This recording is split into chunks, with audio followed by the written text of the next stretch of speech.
Na mtazamaji wa Kawabe Media, karibu kwenye mbilinga za kimichezo. Mbele yako ni mchambuzi wa masuala ya kabumbu Master Tindo. Leo tutaenda kuongea mambo mbalimbali, hususan swala ambalo linaendelea hivi sasa. Kumekuwa na sitofahamu juu ya uwanja ambao Simba Sport Club watautumia kwenye mchezo wake wa ungo ya pili dhidi ya Berkane kwenye finali ya CAF Confederation. Na niko na Master Tindo, tutaangalizia kiundani zaidi juu ya hili swala. Kama Simba akitumia uwanja wake wa Benjamin Mkapa, kutakuwa na faida gani, au akitumia New Aman, kutoka kuna utofauti wa hivi viwanja viwili. Master, kwanza habari za mchana? Salama. Kwema Master. Kwema kabisa. Master, tuanze na swala ambalo hivi sasa limekuwa linatia gumzo, swala la uwanja juu ya mchezo wa raundi ya pili baina ya Simba na Berkane. Watu na mashabiki wa Simba wana imani mchezo bado unapigwa pale pale, ila mpaka sasa hivi kwenye CAF venue inaonyesha New Aman Zanzibar. Simba kwenda kucheza New Aman Zanzibar, kutoka kuna utofauti na kucheza uwanja Benjamin Mkapa? Tofauti ipo kwa sababu Benjamin Mkapa ni uwanja ambao Simba wameutumia mara zote katika michuano hii ya kimataifa, na hata mafanikio makubwa aliyopata Simba katika kimataifa ni raundi hii baada ya ujio wa uwanja huu wa Benjamin Mkapa wamepata katika uwanja ule Benjamin Mkapa. Kwa hiyo kama watacheza pale katika uwanja wa Benjamin Mkapa watakuwa comfortable zaidi kuliko katika uwanja wa Amani kule Zanzibar. Uwanja wa Amani Zanzibar, Simba wamecheza kule katika mchezo wa nusu finali dhidi ya Stellenbosch na walipata ushindi wa goli 1-0, lakini baada ya mchezo ule baadhi ya mashabiki walilalamika, walisema kwamba uwanja ni mgumu, sio mzuri katika mechi za kimataifa kuja kucheza Simba pale. Kwa hiyo wanaojua, na hata katika mchezo wa ligi mwaka huu wamecheza pale mchezo mmoja dhidi ya Azam na walipata ushindi wa magoli 2-0. Michezo yote miwili kwa msimu huu Simba ambao wamecheza katika uwanja wa New Aman Complex wamepata matokeo ushindi, na wanaona kabisa mchezo huu dhidi ya Berkane kama watacheza katika uwanja wa Amani kwa utawayo vigumu tofauti na uwanja wa Benjamin Mkapa. Sababu kubwa kwanza, idadi ya mashabiki ambao wanajitokeza katika uwanja wa Mkapa. Mashabiki wanakuwa wengi sana wa Simba wakiatikiza kile ambacho wanakihitaji ushindi, hilo la kwanza. Lakini la pili, vipimo vya uwanja wa wale wameshauzoea ule uwanja na washajua pale ndio wapo sehemu sahihi zaidi kuliko sehemu nyingine. Kwa hiyo ndio maana wanasema wanatamani mchezo huu upigwe katika uwanja Benjamin Mkapa tofauti na sehemu nyingine yoyote, kiimani na kitamaduni pia. Kwa hiyo kwenda kwa uwanja wa Amani kutakuwa na ugeni mwingine, kwa sababu Berkane atakuwa mgeni na Simba naye atakuwa kama mgeni katika uwanja pamoja, yeye ndio Mtanzania na uwanja ule upo katika ardhi ya Tanzania. Master, tuweza kusema mchezo wa kwanza umeuona Simba dhidi ya Berkane, pengine Simba ana mlima mzito sana kusawazisha magoli ambayo yaliyotanguliwa na Berkane, na wewe Berkane kwenye CAF Confederation mpaka sasa hivi karuhusu tu goli 2 kwenye michezo yote. Simba itakuwa inamuia vigumu yeye kumfunga Berkane goli zaidi ya 3 ili kutoa ubingwa huu, na kwenye michuano hii yeye kafunga goli 2. Kwanza kama umeutazama mchezo wa kwanza kabisa uliocheza pale katika uwanja wa Manispaa Berkane, kama umeangalia kwa jicho la kutazama mpira umeona kilichotokea na kilichopo. Lakini ukiangalia katika jicho la kishabiki unaweza ukaachana na kile ukawa na mtazamo wako. Lakini kwa wale ambao tumeangalia jicho la kimpira tumeona ugumu wa Simba kwanza katika ule uwanja, katika ule mchezo wenyewe. Ukiangalia dakika 90 zote Simba hakuattempt hata mchezo pigo moja katika goli, na manza shot on target hata moja. Wamepiga mashuti 9 Simba, lakini yote hakuna ambalo limelenga goli katika 9 waliopiga. Hilo la kwanza. La pili, tunaangalia display yenyewe ya mpira. Nafasi walizotengeneza Simba walikuwa na chance 2 ambazo kama wangekuwa makini wangepata kuelekea goli. Chance moja ilikuwa wamepiga counter ambayo mtu wa mwisho kumaliza ilibidi amalize Ateba. Tena ilikuwa kipindi cha kwanza, na ile kama angeapply kupiga kwa kichwa nadhani angeweza kwa attempt, lakini aliapply ku control mpira kwa mguu, mpira ulikuwa juu ukampita. La kwanza hilo, na attempt ya pili naona Chaze waka tafuta angle. Nafasi hizo 2 ndio big chance ambazo Simba walitengeneza. Apart from hizo Simba hawakuwa bora sehemu yoyote. Katika kujilinda, dakika 15 za kwanza au 20 za kwanza umeona Simba the way walivyopigwa, wanaita pressing, walikubali. Angalia goli la kwanza, hali kadhalika goli la pili. yote Simba walikuwa wanaanza mashambulizi wao, lakini wale wanafanya pressing hali ya juu. Goli la kwanza wanapora mpira, alikuwa Ngoma naona akasababisha kona ambayo Kamara anaenda kufunga, tena akiruka free anaenda kufunga bila kumdisturb. Licha ya urefu alikuwa nao Kamara, lakini kama angekuwa na mtu kama Ngoma ama Karabwa ambao nao pia ni warefu kwa upande wa Simba, wangeweza kumdisturb na pengine asingepiga katika target ile ambayo aliwania. Lakini goli la pili unaona pressing ya Kagoma, wamechukua pasi zile fupi za goalkeeper, ameanza nyuma, Kagoma ametepeta akachukua akaenda kufunga goli la pili. Ni kwanza kuwasifu hao wapinzani ambao ni Berkane, waliwastadi sana Simba. Na kutana licha ya quality waliokuwa nayo, lakini pia waliangalia Simba mashambulizi yao wanaanzaje. Najua Simba ukiangalia mashambulizi yao wanaanzia nyuma kabisa kwa goalkeeper Kamara, aidha ataopti kupeleka kwa fullback kulia ama kushoto ama kati, lakini mtu ambaye anaamua kupeleka mpira wapi ni Ngoma. Ngoma ni kiungo ambaye kwanza ana uwezo kupiga kupokea mpira katika eneo lolote, kureceive, lakini akatoa pasi aidha fupi ama ndefu katika eneo lolote. Anaweza kupiga pasi hadi 30, 25 mpaka 30 plus na ikafika katika target, na hivyo lakini wale walichostadi ni kwamba kumdisturb Ngoma asiwe huru. Mtu wa kwanza ukimwangalia Ngoma kama kwa juzi hakupata nafasi hiyo. Mpira ukimpelekea Ngoma tayari ashakuwa na watu wawili watatu wanamdisturb. Kwa hiyo akashindwa kufanya kile ambacho anafanya siku zote. Lakini hata hivyo Simba akipata mpira, mfano Ngoma, Kagoma au mtu mwingine yote ambaye akipata mpira, wanaangalia flanks zao, mabeki wa kulia na kushoto kama wamesogea, lakini kwa juzi hakupata nafasi ya kusogea. Lakini mtu mwingine ambaye anamtupia mpira ni Mpanzu. Mpanzu ndo anaweza akakontrol mpira, akakimbia, akawa na mikimbio ya yadi kadhaa na akaita athari kwa upinzani. Wale pia wakamjazia watu pale Mpanzu. Ndio maana Ngoma na Mpanzu walipigwa pini. Simba akashindwa kusafiri kupitia njia nyingine yoyote. Ndio maana wakawa wapo nyuma sana. Kwa hiyo utaona wale jamaa wale stadi na walifanikiwa kupata magoli mawili. Kipindi cha kwanza walicheza vizuri na walideserve kupata magoli zaidi ya hayo kwa sababu nafasi walizotengeneza walizopata. Kiukweli kabisa kwa Simba kwa mchezo wa juzi hawakuwa na mbinu ya kuwa beat Berkane. Berkane wameonyesha ubora ule wa juu wakiwa na mpira, wakiwa hawana mpira, the way ukipata mpira within a minute wame-control mpira na kurudi katika himaya yao. Timu katika Simba msimu huu wa CAF Confederation, timu bora kabisa kukutana nayo, naweza kusema hii ni timu ya kwanza kwa ubora. Ukiachana timu nyingine kwa mfano ile timu ya Etihad ya Libya, ilikuwa timu bora lakini Simba iliweza kupenya. Timu nyingi zao zilikutana na Simba zilikuwa katika ubora wa kawaida, ndio maana utaona mfano timu ya Al Masry licha Simba kufungwa kule goli mbili, lakini watu walikuwa na matumaini hapa kwa Mkapa watoke, sababu Simba kule alitengeneza nafasi nyingi, alipata nafasi nyingi, lakini wenyewe hawakuwa makini. Kaangalia dhidi ya Etihad walisikopa paka goli wa kwanza na uliona kabisa nafasi walizokosa, ukajua kuja nyumbani utafungwa na kule wamefungwa. Lakini mechi dhidi ya Berkane, Simba huwezi kusema nafasi fulani wametengeneza ama wamekosa goli la wazi kutokana na nafasi waliyopata. Hakuna. Walinyimwa kila sehemu, walinyimwa nafasi hiyo, walinyimwa kabisa. Na sio kwa bahati mbaya. Wale jamaa ukiangalia katika midfield the way wanavyocheza, angalia backline yao, angalia washambuliaji, angalia goli la pili lililofungwa lile, utaona kabisa kwamba hawa jamaa ni wapo katika daraja gani. Kwa hiyo mchezo ulikuwa na namna hiyo. Nimeangalia mchezo wa kwanza na mchezo wa pili. Mchezo wa pili huu kuja kuangalia Simba ku overturn matokeo, kumfunga goli 3 Berkane kwa 0. No, katika mpira mimi nikiangalia katika mpira of course ngumu. Katika mpira vinawezekana lakini naona ni ngumu sana hilo swala kwa sababu ukiangalia Berkane wamepoteza mechi moja tu ugenini dhidi ya Constantine, walifungwa goli 1 kwa 0 mechi ya pili ya nusu finali baada ya wao kushinda goli 4 kwa 0 katika mechi ya kwanza. Toto wameruhusu goli mbili au 3 ndio walizoruhusu. Goli 3 naona ndio wameruhusu. Kwa hiyo tunaona kama jinsi gani katika mechi zote hizi walizocheza wanaruhusu goli 3, alafu mechi moja ya finali na wanajua kabisa tupo mbele kwa goli 2. Hii yani na ile ya kwanza haiamui matokeo. Finali mchezo wa pili ndio unaamua nani atatoa ubingwa. Mechi ni ngumu sana kwa wekundu wa Msimbazi Simba. Ila ukiangalia kishabiki unaweza kusema kwamba chochote kinawezekana kwa Mkapa atoke mtu.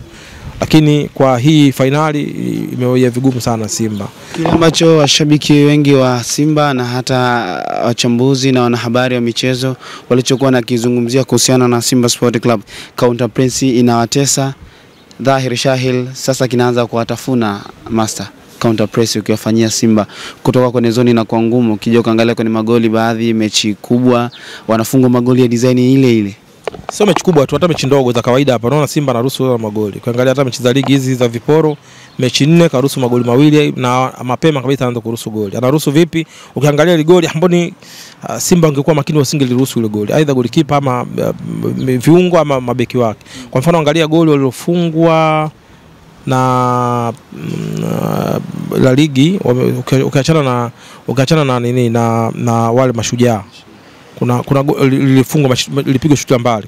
Kuna mechi Simba walishinda 2-1. Naona mechi hii ya mwisho dhidi ya KMC.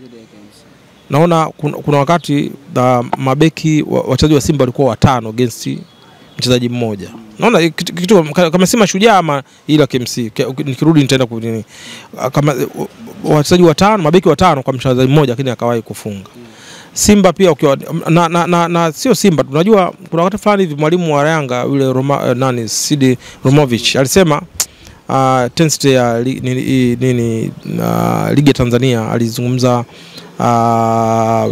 watu wakamzungumza sana kwamba hivi na hivi aombe radhi na nini, lakini mwalimu wa Berkane naye karudia pia, na hii ndio kinapelekea kuonekana kwamba unapofanya pressing lazima wanafanya makosa ambayo yanaruhusu goli. Na kweli ukiangalia magoli yale mawili yote pressing ambao Simba walipelekea kufanya makosa na wakaruhusu magoli. Kwa hiyo of course ukiangalia ligi ya South Africa, ukiangalia ligi ya Misri, ya Tunisia, hii ya Morocco, ya Algeria, utaona the way watu wanavyokuwa na high intensity kuliko ligi yetu ya Tanzania. Kwa hiyo tukisema hivyo tunamaanisha hivyo ni umakini, quality ya wachezaji na mbinu ambazo walimu wetu wanatumia kwa wachezaji. Huyo mwalimu amesema kwamba wachezaji wa Tanzania wengi wana vipaji lakini hawajafundishwa vya kutosha, hawajapikwa vya kutosha. Hilo ni shida nayo pia hiyo. Kwa hiyo all in all mimi nautazama zaidi mchezo huu wa pili, naona utakuwa mchezo mgumu kwa Simba kuoverturn matokeo na kwenda kupata matokeo ya kuwapa ubingwa. Ukihesabu ukiangalia inawezekana 2 inaweza kuwa 4. Lakini wakati mwingine 2 mara 2 na ukawa 4 pia. Master, tuangalie Mwalimu Shaban, mwalimu wa Berkane, alionekana sana kuidondosha mipira nyuma ya mabeki. Aligundua mabeki wa Simba Sport Club wana udhaifu kwenye eneo hilo. Yeah, of course, kwa sababu unajua unapofanya mashambulizi nyinyi mshapora mpira. Viungo wa timu pinzani wana face goli lenu.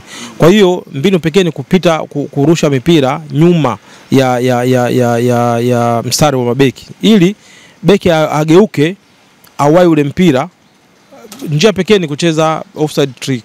Kama hiyo inakataa offside trick inakuwa vigumu sana. Kwa hiyo kwa sababu mshambuliaji tayari anasha face goli. Na walijua kabisa tukitumia mbinu hii wachezaji wa Simba wengi ni mabeki wa katikati sio hawana uwepesi. Ndio maana don't sharp. Ndio maana viungo wale akina Kamara walikuwa wanapata mpira wanarusha nyuma ya msari, nyuma ya bega ya beki wa Simba. Kwa hiyo mshambuliaji mwenyewe kunasa ule mpira na wale mabeki paka wageuke inachukua muda. Na hili walipa kwa sababu mara nyingi sana walifanya hivyo ilikuwa hatari. Angalia kuna goli ambalo lilikataliwa. Unaona? Goli ambalo limekataliwa. Chukua mpira umepigwa nyuma ya mstari wa mabeki wa Simba online. Mshambuliaji akakimbia akawai akaweka, lakini baadaye VAR akasema ilikuwa offside. Ilikuwa ni hatari ya mara nyingi sana washambuliaji hawa ameviungo wa Berkane wakipata mpira wakitupa migongoni mwa mabeki wa Simba, washambuliaji walikuwa shapo na wai mpira. Kwa hiyo nayo ni tatizo kwa sababu hakukuwa na beki ambaye yupo very sharp. Kidogo alivyoingia Shefondo Malone kidogo ana uwepesi huo kwa sababu katika mabeki Sharabu pamoja na Hamza ni wazito, lakini Shemalone at least anahitaji katika uwepesi. Elie Mpanzu Kibisawala walimpa mechi ya Berkane na waliamini ataweza kufanya vizuri, ila wote tuliona Berkane alimstadi vizuri sana, hususan ile safu ya ulinzi na eneo la midfielder walimstadi vizuri sana Elie Mpanzu Kibisawala ambaye alikuwa ni matumaini ya wana Simba Sport Club. Hii kutegemea mchezaji kwa Simba Sport Club unaiona ikizidi kuwatafuna Master. Unajua kwa nini unamtegemea? Pengine labda ndio mchezaji mwenye quality ya juu, kwa sababu ukiangalia usajili wa Mpanzu katika dirisha dogo amekuja ameongeza kitu kikubwa sana kwa Simba. Simba walikuwa na struggle mchezaji katika wing, katika nafasi za ushambuliaji ambaye mwenye quality ile ambayo ukimpa mpira una uhakika atakuwa nao na kwenda kufanya kitu kikubwa. Alivyokuja kaongeza kitu kikubwa na iko inaonekana mechi nyingi za ligi hapa anafanya hivyo, lakini kwa mechi ile ya juzi hakujaribu hakufanya hivyo kwa sababu hakupewa nafasi hiyo. Hata zile kashikashi alizojaribu kuzifanya ni zile no way out, yani anapambana yeye mwenyewe, lakini wale na Berkane walijaribu kama nilivyosema awali kwamba walikuwa wamemstadi wamesoma ubora wa timu ya Simba upo wapi, umahiri wao. Wamejua Ngoma yeye ndio mwanzilishaji wa kuondoka kwa Simba kutoka katika eneo la kujilinda mpaka katika kushambulia, aidha kwa pasi fupi au pasi ndefu, kwa sababu yeye ana uwezo, ana ability ya kupiga pasi mita 30 ama 25 na ikafika. Pale walimwekea mtu maalum kusudi wakimdisturb asiwe huru. Mwingine ni Mpanzu. Mpanzu inabidi awe na nafasi na muda wa kufanya kile ambacho anakifanya. Na mnajua Mpanzu awe na sehemu ya kukimbia. Walimblock hiyo, ndio maana akipata mpira Mpanzu kuna wachezaji wawili au watatu wa timu hii ya Berkane walishindwa kwa, ndio maana ikashindwa kuweka out. Kiukweli kwamba kama una timu inakuwa na wachezaji watatu wanne wa namna ile, anakaba Mpanzu mwingine anafanya vitu vikubwa, hiyo ingesaidia. Lakini kwa kuwa na mchezaji mmoja tu tegemezi, akishapigwa pini matokeo ndio kama yale. Yaani sasa na pipa linavuja sehemu limetoboka, ukiliziba lile pale maji yanazidi kutulia. Master, tutaweza ukasema Simba Sport Club kwa sasa hivi wachezaji wenye hadhi ya matilio kama Berkane ni mmoja tu, tutaweza kusema hiyo kutokana na kile ambacho tulichokiona, amekutana na mfupa mgumu? Amna, wachezaji wapo wazuri. Goalkeeper Pimpin Kamara moja goalkeeper wazuri, Shefondo Maloni beki mzuri. Ukiangalia licha umri kumtupa mtu kama Shabalala quality yake ya juu, lakini tu umri unamkimbia. Mtu kama yule Nauma tunaona alivyoingia alifanya mabadiliko makubwa na ana daraja hilo. Mpanzu tumemtaja. Mtu kama Janshaza watu tuseme maturity tu ndo bado, lakini ana quality, lakini bado hajamachua vya kutosha wa kumbebesha mzigo. Mtu kama Ngoma anacheza vizuri. Kwa hiyo ukipiga hesabu bado kuna wachezaji ambao tuseme tu wakati mwingine ni game plan ila mwalimu, ubora wa wachezaji mmoja mmoja kiujumla. Hiyo ndo unajua kama watu tumehesabu wachezaji mmoja mmoja wa Simba, lakini kwa Berkane kila mchezaji ukiangalia katika eneo anacheza yupo much better. Kwa hiyo Simba wenyewe wanasema wanatengeneza timu, katika ujenzi wa timu kuna wachezaji mwishoni mwa msimu wata drop na wataongeza watu. Baada ya muda fulani itaimarika na itakuwa katika daraja lile ambalo Simba pengine wana dream kuwa. Kwenye mchezo Simba wanapa asilimia ngapi? 30. Berkane 70. Why 30 kwa Simba? Tumalize na hii. Sasa mwenzako anaongoza goli mbili mbele. Yupo mbele kwa hatua mbili. Wewe unaanza hapo. Watu wanasema 50-50, sio kweli. Sio kweli. Ule ni ushabiki mali. Ushabiki. Ingekuwa kule 0-0 at least unampa Simba advantage kwa sababu yupo home ground. Mwenzako ana mbili. La kwanza ufunge goli la kwanza, ufunge goli la pili. Ndio utakuwa naye sawa. Unajua ikiwa yani Simba afunge goli la kwanza, afunge goli la pili, hapo ndio inakuwa 50-50. Lakini umemfunga moja akisawazisha tu bado nafasi wewe unabidi ufunge magoli manne. Kwa kusema 50-50 labda ndio ushabiki. Yaani ushabiki na ule upenzi. Na hutaki kusikia kingine zaidi ya hicho. Lakini kwa kweli Berkane nampa 70% kwa sababu tayari ana goli mbili mbele. Na angalia, unajua ni mchezo wa finali. Na finali ambao unakwenda kuamua nani atakuwa bingwa. Unajua tu Michael, ni finali ambayo kwa mfano msimu huu tuangalie. Simba kuna mechi gani ambayo ameshinda goli 3 katika hii michuano ya Confederation? Katika hii hatua ya makundi mpaka tunafikia hii. Mechi gani ambayo ameshinda goli 3? Sikumbuka mimi mechi aliyoshinda goli 3. Unaelewa tu Michael? Ameshinda goli 3 mechi dhidi ya nani wale, mechi ya kwanza ya mtoano. Kule ilikuwa sare. Hapa 3-1. Apart from hapa hamna mechi nyingine ameshinda goli 3. Hizo makundi zote mpaka kufikia huko. Unajua, finali unashinda goli 3-0. Itakuwa ngumu. Ndio maana mimi naona Berkane wana nafasi kwa 70% kuliko Simba. Simaanishi kama Simba hana nafasi ipo, ndio maana nikaweka 30%. Na wale wanao bashiri katika mkeka au kubeti sio nini, wanasema hamna odds ambayo haitoi. Yaani Muhindi anaenda kukekea huyu kushinda na 1.50, yani 1/50. Huyu mwingine kushinda 8.2. Ikashinda kutoa hii ya 1.50 katoa ya 8. Hakuna odds ambayo itoi. Kwa hiyo hata Simba naye anaweza kupata matokeo ushinde. Hilo moja. Lakini tunaangalia probability, yani uwezekano. Uhalisia na ukweli ambao upo wazi. Hata huyu mwenyewe anayebisha kimoyomoyo anaona kwamba huu mlima ni mkubwa kwa Berkane. Timu quality ya Berkane anaongoza mbili. Of course lazima umpe heshima ya kwamba huyu ana asilimia kubwa ya kufanya vizuri kuliko Simba. Na hata Simba, kwa mfano Simba angeshinda mchezo kwenda kwa Dar es Salaam hapo, ameshinda 2-0 dhidi ya Berkane. Alafu anakwenda kule katika mchezo wa marejeano. Of course Simba angepewa advantage ya kusema kwamba huyu ana asilimia kubwa ya kubeba ile kombe kuliko Berkane, kwa sababu tayari Simba ana mbili ashaweka. Aidha kuna mambo mawili, kwenda kutetea ule ushindi uliopata ama kwenda kutafuta ushindi mwingine. Vitu vinaweza. Sare inampa favor Berkane, sare ya aina yote. Akifungwa goli 1-0 bado Berkane anabingwa. Ukimfunga 2-1 bado Berkane bingwa. Ukimfunga 3-2 bado Berkane bingwa. Ukitoka sare yote bado Berkane bingwa. Sasa hiyo why usimpe nini kubwa? Hiyo asilimia kubwa. Lakini hizi asilimia kubwa haimaanishi ndo matokeo yenyewe yapo hivi. matokeo yatatokea uwanjani. Lakini mimi kuniambia kuangalia mchezo nilivyocheza, kwa sababu kama Simba kule angekuwa na yeye pia amepambana, umeona kabisa amekosa nafasi nyingi, goalkeeper wao alikuwa busy kuokoa nini, at least unaweza kusema, lakini kule kipa hakuwa busy kabisa. Hakuna nafasi ambayo goli limekuwa wazi limekoswa. Unaona within a week itokee hivyo. Of course kuna mpira inaweza kutokea, lakini kwa finali na wale pia wanaona, alafu watu wengine kuna kitu kingine wanafurahia, mpira umeisha, Simba wakule wameshangilia sana, wenyewe hawana furaha.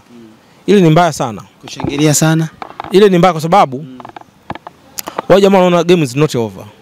Ndio maana kama kutulia, game is not over. Kwa hiyo akija hapa anajua game yetu hatujamaliza bado, tupambane. Lakini wangekuwa wameshangilia kwetu tumeshashinda 2 au tuambii kitu, wangebweteka. Kuja hapa wangengea mentality kama sisi tushashinda. Ndio hivyo. Lakini sasa wanasema game is not over. Bado wana tahadhari kubwa sana kuelekea game ya pili. Kwa hiyo inazidisha ugumu katika game ya pili. Kwa hiyo sio fahari kusema kwamba unaona Simba wameshangilia sana kule, wao wenyewe wameshinda kushangilia. Ile nayo ile ni tahadhari nyingine, kama mtego taweza kusema. Mtego pia ni tahadhari nyingine. Ndio maana unaambia kwa Shujaa uende kicheko, kwa Shujaa uende kilio, kwa Muoga uende kicheko.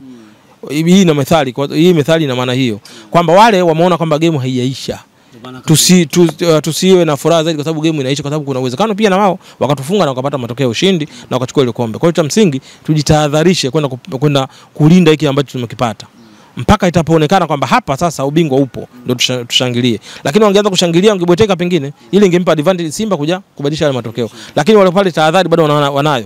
Hiki ni kitu cha tahadhari, nini sio cha kukifurahia na kujiona kwamba sisi tunaogopa mpaka kule jamaa wanashinda kushangilia. Okay, shukrani. Okay.